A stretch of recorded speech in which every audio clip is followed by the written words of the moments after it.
I mean, you already turned it on? Don't put Christmas stuff on her birthday cake. Yeah. No, I was going to do it. It's already on. Hi, guys. Hi, Mike. See? You got it. It's better. Apologize for my tardiness. Well, you were at a baseball game last night. Well, that's right, I was. I was tripping the light fantastic in the Dodgers game. What'd you think? It was fantastic, of course. I mean, I'm English, so you can write down what I know about baseball on the back of this dictaphone. But yeah, it was great, man. Yeah, a lot of passion. Very, very exciting. Nice. Are you Angels or Dodgers? Go Dodgers. Name 3 players. Go. We're here to talk about the fight, Karyn. You said at the end? No. So I just left training. I just done 5 rounds of sparring with a fresh sparring partner every round. Of course, that's been pretty much my life for the last 8 weeks. So I was a little tired. Watched the game for a while, did my little TV bit, and then, no disrespect to the game or to anybody there, it was amazing. The passion was incredible. As I was leaving, I said, I don't think there's anything in this world that I care about this much, because they hit a home run and they were going psycho. It's great, it's awesome, I love it. Yeah. On the broadcast they said not one person has left yet, and then some of the other commentators said until they went to my seat. I think yeah. There's 2 empty seats. Yeah. Sorry about that. Yeah. I had an emergency. I know, that's what they said, $10,000. That's great. Oh, that's great. I'm very busy, man. Awesome. Hey, so TJ, you know, obviously this has had such a build-up for so long. As you get closer, does the pressure build up for you more, or is at this point no more pressure because you finally just get to punch each other? That, and it's been going on for so long, there's a lot less pressure. I've been dealing with the same questions, the same bull crap for a long time, you know, so it makes it a lot easier to even deal with it. You know, all the drama is the same stuff, so it gets old not only for me but for everyone. So it makes it easier for me to deal with it. So what's your real team or your camp now? Because I know you've worked with Perillo down at Ruka with Mike here and stuff. So you're still with Bang, but it seems like you traveled around a lot more for this camp. So what would you call your home base, or do you even have one right now? We're starting one. I'm starting a private gym in Anaheim called the Training Lab. So we've brought in a lot of good training partners into there, as well as coaches. Dwayne's been making it out 3-4 days a week, training with me out in Anaheim, living in Orange, and work with a new strength and conditioning coach. Got to work a little bit with Perillo towards in between my camps. So my camp was going to be in July, and then fighting Demetrius in August, and then now so I've been working with him down at Gracie Baja and Irvine. So it's been fun to mix it up and work with a lot of new coaches. You know, I've kind of broadened my knowledge. Yeah, I was just going to ask, what do you think you got out of that? What's the benefit? I mean, I know how good Jason is. I've seen his work. I know how good he can be. Yeah. But what did you feel that you picked up from some of these people that you hadn't gotten before? You know, as long as you're willing to soak up the information and learn from anybody that's worth learning from, it's going to help you out so much. I can become a new fighter. I can learn new tricks. I can add things to my game. I can be a completely new fighter if I want to when I come out, you know, but obviously I'm going to use the things that work as well. I'm just kind of, you know, always reinventing myself. I felt like my last 2 fights have been different than the past. I'm always kind of switching up per my opponent, and the best thing to do is to keep your opponent guessing. You know, I feel like that's what makes you the best in the world. Mike, what have you seen with TJ? You've seen him get some work in, right? I mean, a bit more a while ago, more like further out from the camp. Of course, when it gets to this stage, it's more specific and you're on your own. So, I mean, he was in there busting his ass, working his socks on. Because I said that, I said, hold on, the fight with Cody's off, right? You know, that's a while ago when Cody pulled out, and he was still in the gym every day, and I was turning up a little bit out of shape back then. But I'm not out of shape now, that's for damn sure. TJ, when Cody said on the call yesterday that you regret leaving Alpha Male every day. Yeah. How did that make you feel? I find it funny because they've actually made it easier for me to leave Team Alpha Male. They've made it. They've showed that my decision was right, you know, with how immature they've been and how all the bullshit that they care about and how much they care about my life and just how childish they've been has made my decision easier. And I just gotta let them keep talking because they make themselves look like fools, you know. Why do you think they hold on to that that struggle more than you? That's a great question. I don't know. They started this whole thing is Team Alpha Male versus everyone, you know, which I feel is like a bad choice. Now they're stuck in-house. You can't cross-train. You can't go out and do what I've been doing and learning from new coaches. You know, I think it's that Uriah, when I left, I was a champ, or when I was forced out, I was a champ, and he didn't want his gym to seem like it wasn't okay for me, or it wasn't good enough for me to train there, you know. So it's been just kind of hyping themselves up, maybe a little bit of insecurities. I'm not really sure. You know, Mike, it's interesting because for you, and we know you have your issues with Wolves Lair, and we know that, you know, you used to work out a lot with Mark and the guys down at Rain and stuff, but you kind of have been the lone wolf, more so. Like what TJ's doing now, you've kind of always done in a way. I mean, yeah. So why is it, how come you didn't want that team? How come you don't feel the need for that? It's not a team sport. It's not a team sport. And to be honest, I mean, I'm 38 years old. I've done this for a long time. I've done martial arts for a long time. And don't get me wrong, having a support and having teammates is great. It's awesome. It is. But, you know, it also causes complications, I'm sure, as TJ's figured out. But, yeah, it's great to have teammates. Yeah. You know, I wish I could have some more teammates. And, you know, finding sparring partners, good guys to push is always a challenge.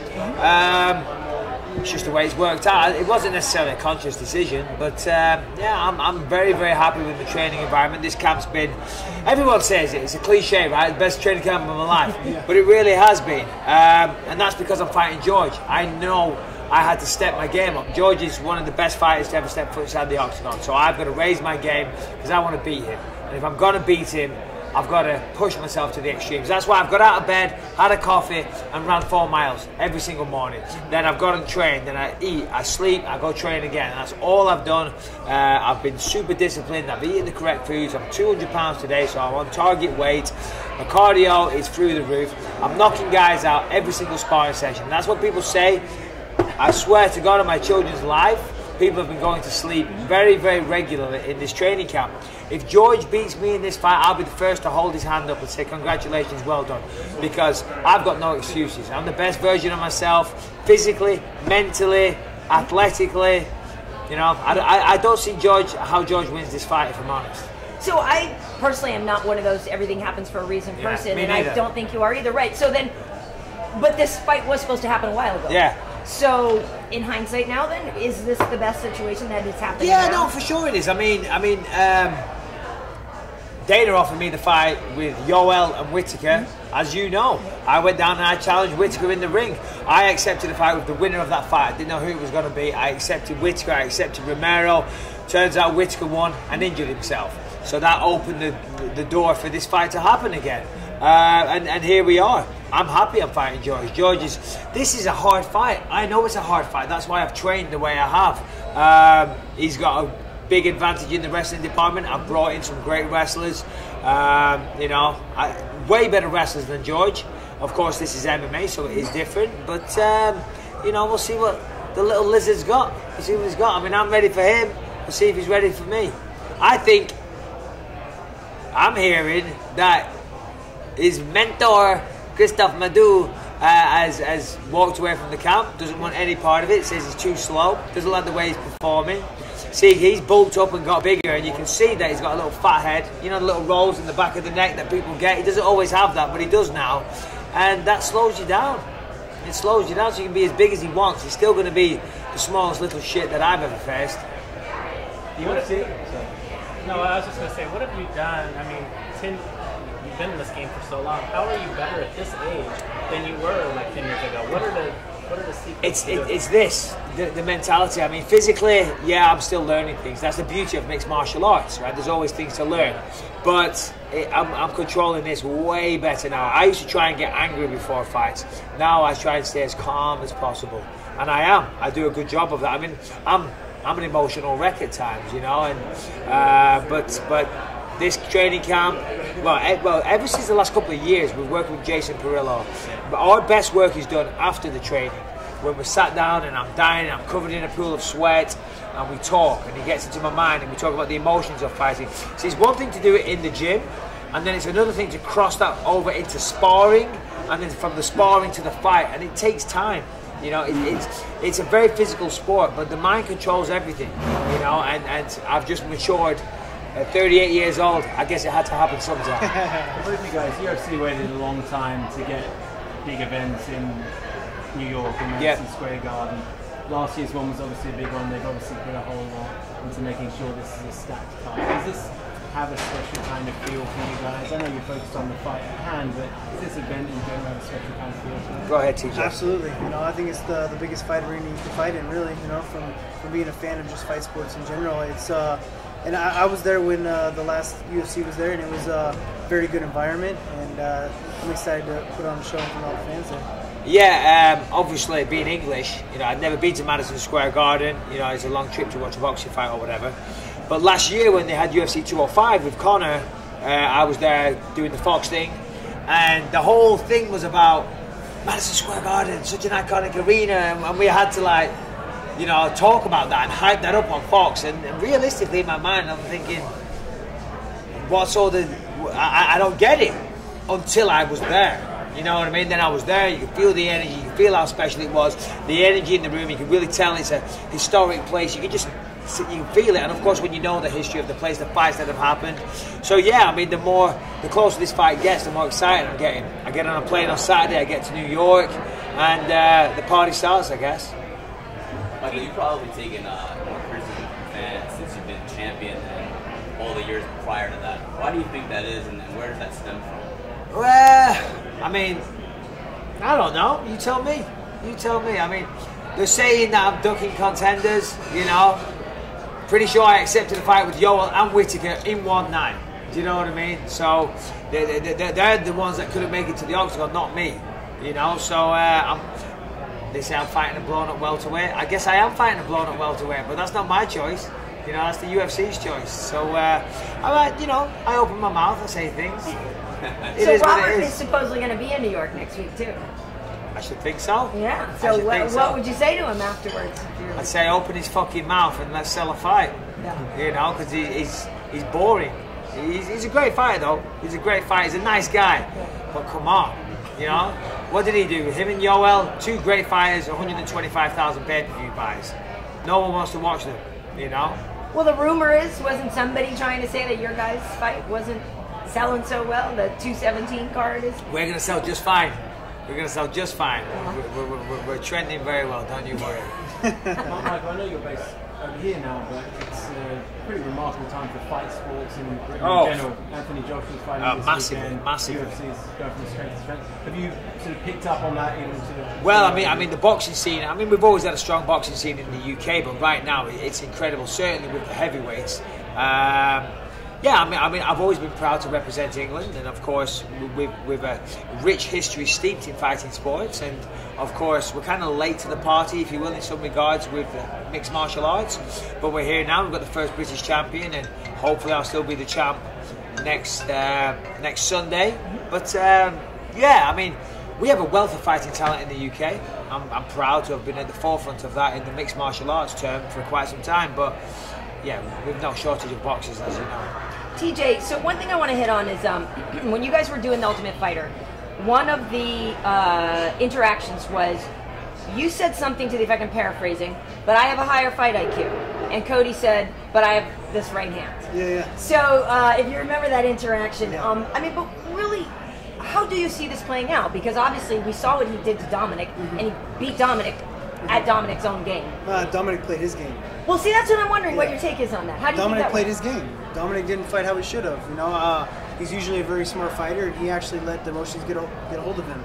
And I thought it was going to be the other way around, but for whatever reason, he didn't fight like a veteran. He didn't fight like he should have. He put it into Cody's hands. So what is the approach then for you? How do you dictate the TJ pace and not let Cody fight get his smart. Yeah. You use the fight IQ like Cody used to prove my point. And I'm telling him, my fight IQ is better, and he just holds up his right hand. It's like, that's my point exactly. You know what I mean? So just be a lot smarter fighter that night, and I know that I am. Mike, do you think that that's a concern for you guys? I mean, you and George both obviously have a very high fight IQ, but in the past, we've always thought with George, people joke, jab, jab, takedown. Sure. His IQ could have completely changed. He could be a totally different guy. Yeah. Listen, he says that he's reinvented himself. Okay, I disagree. I mean, maybe has he gone out there and maybe learned some new techniques? Yeah, of course. Why not? Sure, But under pressure, you go back to what you know. You go back to what your skill set is suited to. So when he gets jabbed, when he gets kicked in the head, when he's wobbling around thinking, shit, I wish I was back in Montreal eating bloody what do they call it? Poutine. Poutine. He's going to go for a be double. very careful about He's going to what go for a double. Yeah. Yeah, he might wish that as well. He's going to go for a double leg. Of course he is. That's the way he fights. If you look at the way he fights, he takes people down because that's what his skill set is attributed to. Now, a lot of people have been talking about him training with John Danaher and the Danaher Death Squad, and they're all about leg locks. He's been in his corner forever. Okay, George St-Pierre takes people down. Right, he's got a good stand-up game. Decent to where he can mix it up for a bit and then take people down. That's what he's going to do in this fight. Make no mistake. He's not going to stand with me, and I couldn't give a shit. He's saying I'm terrified of him taking me down. I'm not terrified. That is something that was abundantly clear to me. The name, ever since George St-Pierre was mentioned, I thought, here we go. We got the fight avoider.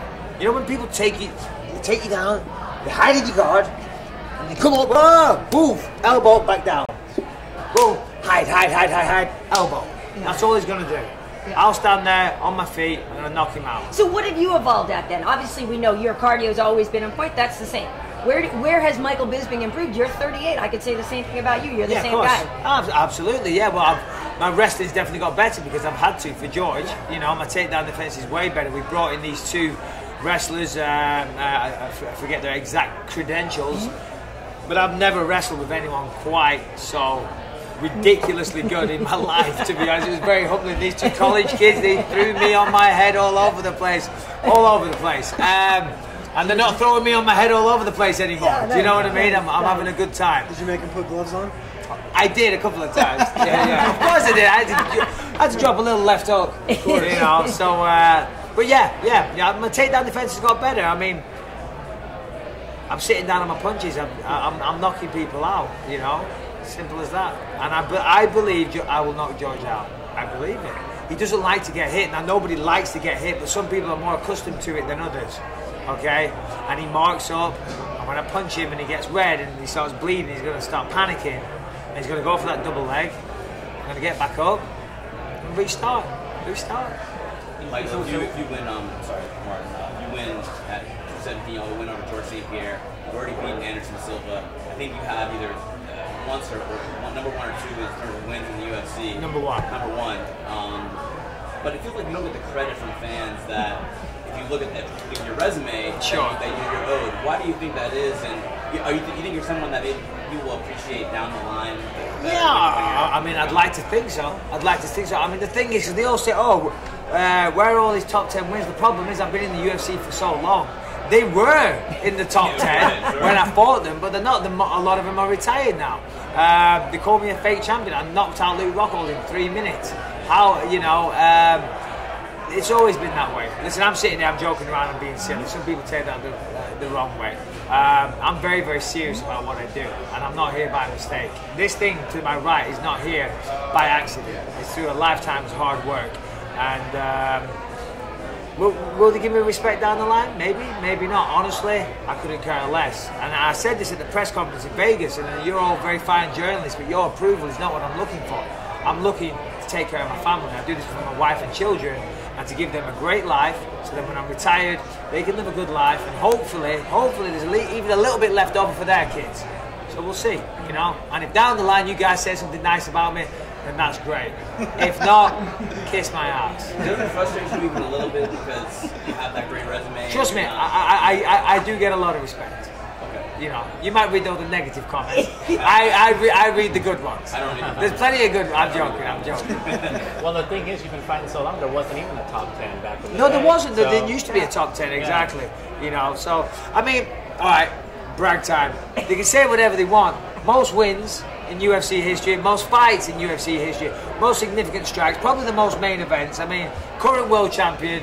I rest my case. What more do you want me to say?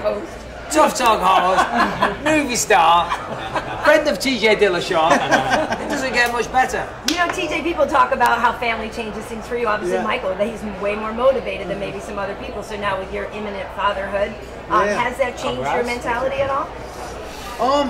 It's okay really. If it didn't, I guess, too, right? Yeah, not really. I mean, I've always been as motivated as you possibly can be. Yeah. You know, I think I say the same for Mike. You know, like he's always been motivated. Even when he's coaching Ultimate Fighter, he was motivated. Like the family's just icing on top. You know, and now it's just where you want where you want your, like you saying, your livelihood, your money to go to. You know, like I'm not going to go out and buy some expensive cars. I want to hold on to it inside my family. Boats, but, maybe? Yeah, some boats, yeah. But TJ likes his boats. But really, it comes down to I've always been motivated. I've never been a guy that leaves the gym early, you know? Right. Yeah. And you guys know from The Ultimate Fighter, right? I forget. People forget. Yeah, no, of course. Exactly. Yeah. Right. I said back then, didn't I, TJ? As soon as I trained him on The Ultimate Fighter, that sounds, he was on my team. I didn't train him. But I said, when he won the belt, of course I claimed him. I told him everything he knows. I said, you're going to be world champion one day. I said, you can see it. But what did you see? I saw a guy that was incredibly motivated, incredibly talented, with a really good skill set and the ability to go the whole way. That's what I saw, and I still see it to this day, and he proved me right. He became champion, and you know, him and Cody next week is a hell of a fight, very evenly matched, so he might well get his belt back. But going back to what you said before about pressure, your pressure comes from different areas, and people always ask in settings like this about the pressure. Ultimately, you're going to step into a fighting arena in front of the world with somebody that's looking to beat you unconscious or choke you out. So that brings all the pressure you need.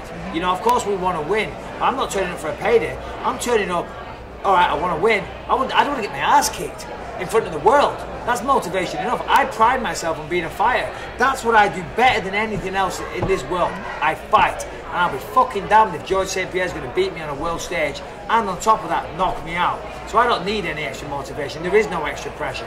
Michael, are you able to comment at all on that lawsuit against you by the 19-year-old in Yeah, Anaheim? total bollocks. Yeah. There's your comment. That's it? Well, listen, it's a lawsuit, so, and listen, I haven't even been served with papers. I know they're suing the UFC, they're suing 24-Hour Fitness, they're suing William Morris Endeavour, they're suing Michael Bisping, so good luck with that. But it's completely infactual. In fact, what I've even read about it so far, there's many contradictions. So, but I mean, I obviously it's a lawsuit, so I don't want to say too much, but I can just say, I'm not losing too much sleep, and it's not correct.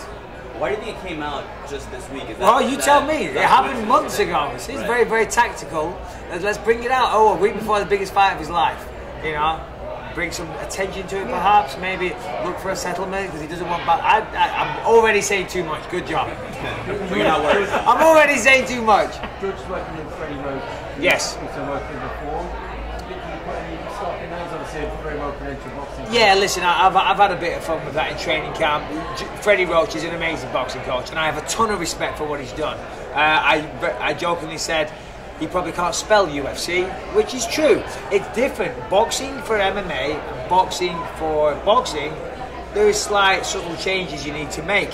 But for one, I hope he turns George into a boxer where he feels confident enough to stand, because that's what I want. I want to fight him on the feet. I don't want to wrestle him, so great. Work on your boxing, that's beautiful. Secondly, it takes time to build. When you coach, there's many trainers out there, there's pad men. I can work with Karyn for half an hour and teach her some combinations on the pads. She can then put the pads on and do that with her daughter. You can be a pad man, but to be a coach is a very different thing. There's many pad men, there isn't many coaches. And for a coach and a student, that's a relationship that has to build over time, and trust has to develop over time. So him bringing in some fancy boxing coach for one training camp that's flying up to Montreal 3 days a week, I don't give any credit to that. If George was coming down to LA and he was going to Wildcard and he was training with all the killers in there on a daily basis, that'd be a little different. The best thing about Freddie Roach is the gym and the fighters that he has. When he goes up to Montreal, he doesn't have that with him. It's like in Rocky when he goes down and he trains with all the, you know, all the guys. You know, he went in there and he's getting his ass kicked. But no, he's bringing Freddie up to Montreal. They're sitting in restaurants. They're having eggs Benedict. Good for you. TJ, Cody has said when you guys were teammates that he never really liked you that much. He didn't feel like you guys were friends. Do you remember how you viewed him when you were both there at the same time? Yeah, we weren't really friends. We didn't like hang out outside the gym. You know, he was a hungry kid coming into the gym. I had the belt at the time when he was coming in. I was coaching practices. You know, I was holding mitts for him and stuff before his first couple of UFC fights. But other than that, it was just strictly business. You know, he was a training partner. we didn't really spend any time outside the gym. You didn't have any feelings on him? Who's this kid coming to the gym? No, man, we had a lot of people doing that, you know? We had a lot of people coming in, coming out, a lot of the guys traveling the world to come and train with us, which is part of why they're such hypocrites, is that they're allowing all these people to come in and train and leave, but as soon as I do it, I'm the enemy, you know? So it's kind of crazy. Did you think he'd be really good when you first saw him? He was talented, you know? He's a reactive athlete, you know? He's quick, and he definitely had some fire, you know? For you guys, for you fighting a guy that's undefeated and you fighting a guy who hasn't lost in 10 years, even though he's been off for 4. How difficult is it to try to establish and know that you have a surefire route to victory when this guy hasn't really lost in the octagon? How do you do that? Oh, it's easy, man. I mean, everyone's got to put their pants on one leg at a time, you know. But then also, I've trained a lot with this guy. You know, I know his holes. You know, I've seen him, and I can pick apart tape. You know, everyone's beatable. I mean, I proved that when I fought Bryant. I mean, everyone thought he was unbeatable. You know, I was an 8-1 underdog. And I went in there and proved that there was holes in his games, and I knew that they were there from the beginning. I was saying it from the very beginning. You spoke about... Hold on, can I answer that question as well? I'm Googling George St-Pierre to bring up his Wikipedia page, and I'll give you the answer. Because if you look at George St-Pierre's record, and I shouldn't downplay George St-Pierre, because really I should play him up and say, oh, it's the toughest fight of my life, he's amazing, I've really got my hands full here. And I have got my hands full here, but if you look at his record, I don't know off the top of my head, that's why I'm looking at it. But he's fought a lot of the same people over that period. He's fought them multiple times. And if you go through the opponents, I mean, BJ Penn, who he fought twice or 3 times, I'm not sure, he's a featherweight, right? Like Johnny Hendricks, you know, I mean, look at Johnny Hendricks these days, but still, Nick Diaz is a welterweight, Carlos Condit, that's a good win, Josh Koscheck, Dan Hardy, Thiago Alves, lightweight, BJ Penn, featherweight, you know, Matt Serra, lightweight. These are all smaller guys. You know, it's easy for him to go in there. Back then, it was like, oh, George is 190 pounds and he's cutting down to welterweight and he's fighting guys that are coming up in weight. You know, so he always had that strength and size advantage. Now, he'll probably be stronger than me in this fight. I don't doubt it, because he lifts a lot of weights and, you know, he's doing his amino acids every morning and this and that. Do you know what I mean? He's a real athlete. But I'm a bigger natural guy, you know, and he's not going to have that advantage, you know. So, yeah, he's great and he's beaten a lot of competition, but he's had competition that's been suited towards him, size-wise, skill-wise, and this is a different matter. You spoke about immaturity from him and his camp. Mm-hmm. In some ways, that may have helped him when he was chasing the title. He had this sort of youthful fearlessness. It's a different thing when you actually hold the belt, isn't it? Do you think that may count against him a little bit? It definitely can, you know. You've seen that. I feel like when I won the belt, I didn't change who I was, you know. I did a lot of growing up through college. I didn't start fighting until I was 24, you know, so I had to... I did a lot of growing up early before my career, and I'm glad I did. You know, when I became champion, I stayed level-headed. I stayed who I was. You know, you've seen him change a lot. You know, change his character, change everything about himself. And yeah, man, it's all this fame, all this stuff coming to him. I think it's gonna mess with him a lot. So TJ, what do you make of what Demetrius was able to accomplish? Obviously, we know for a hot minute there was talk of you guys fighting. Still could happen in the future. What'd you make of that? It was a great performance. You know, even the way he finished the fight was awesome. You know, he's always one of those guys that pushes the pace and breaks him in the end, and he gets that finish late in the rounds. He's looking great. You know. How would you beat him?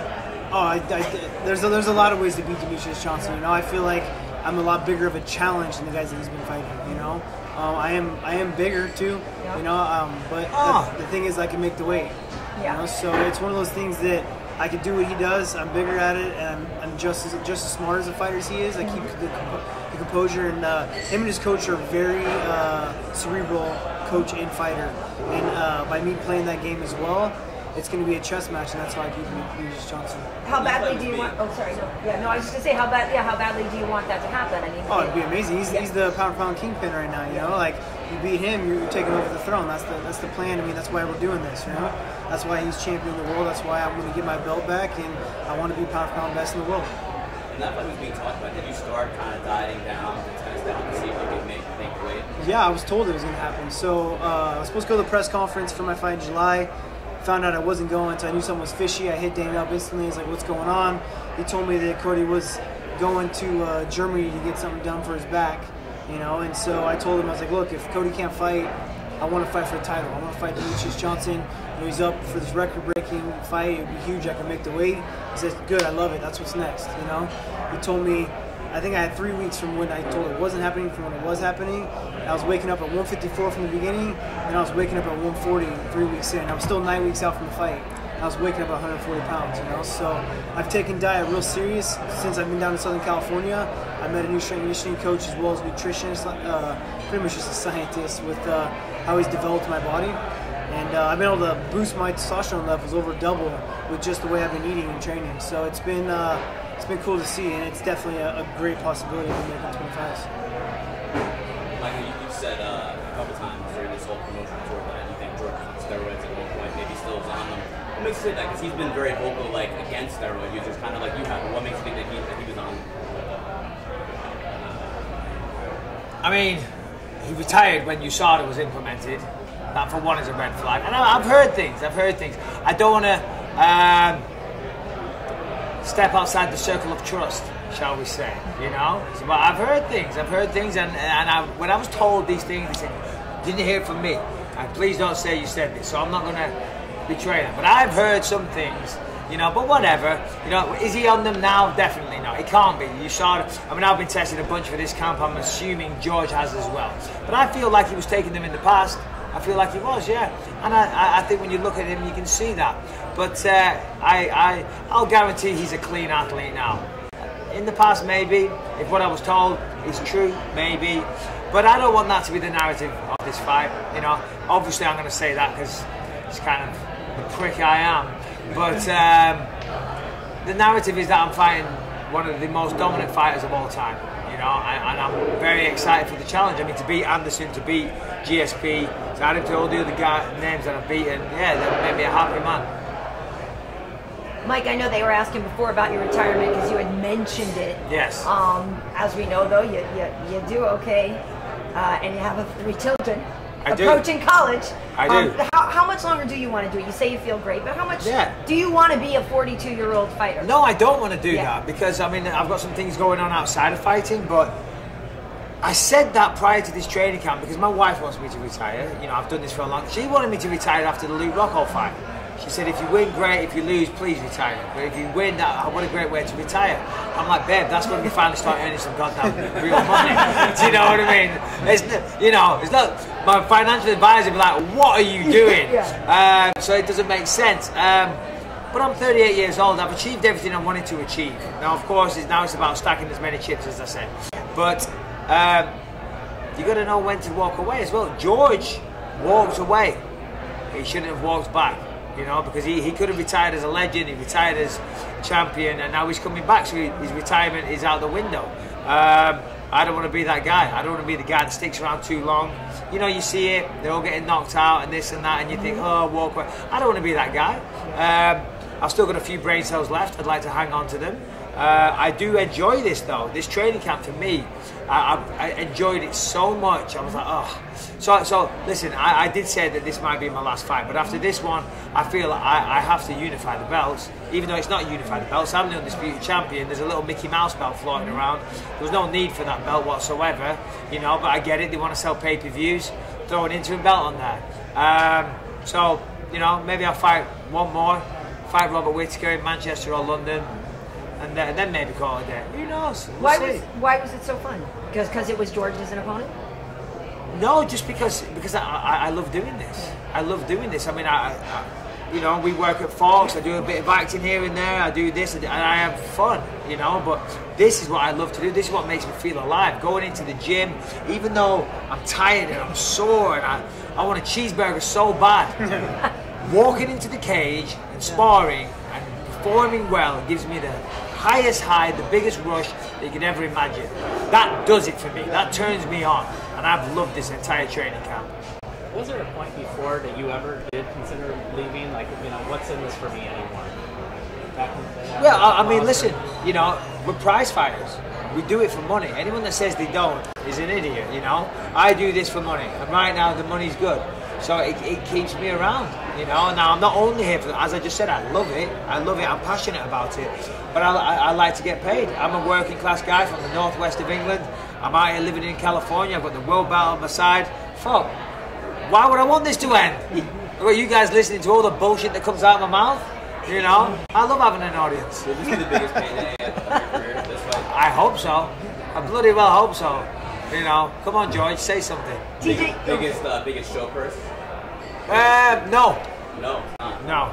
What was bigger?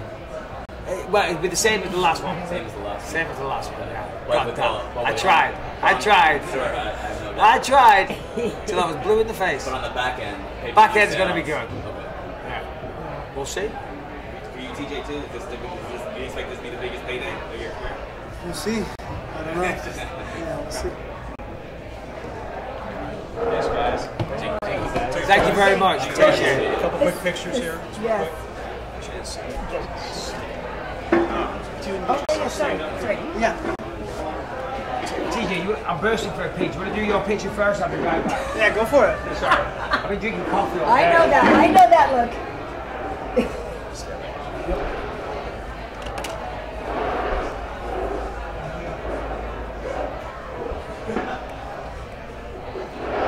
Light. It's kind of cool. You're actually getting like a halo effect too. Perfect.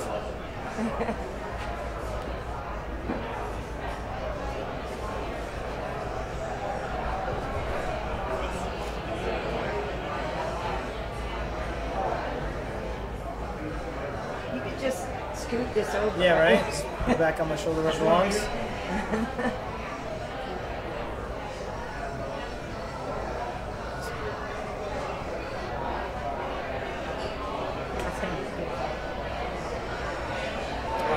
I meant to ask, who do you like in Joanna versus Rose?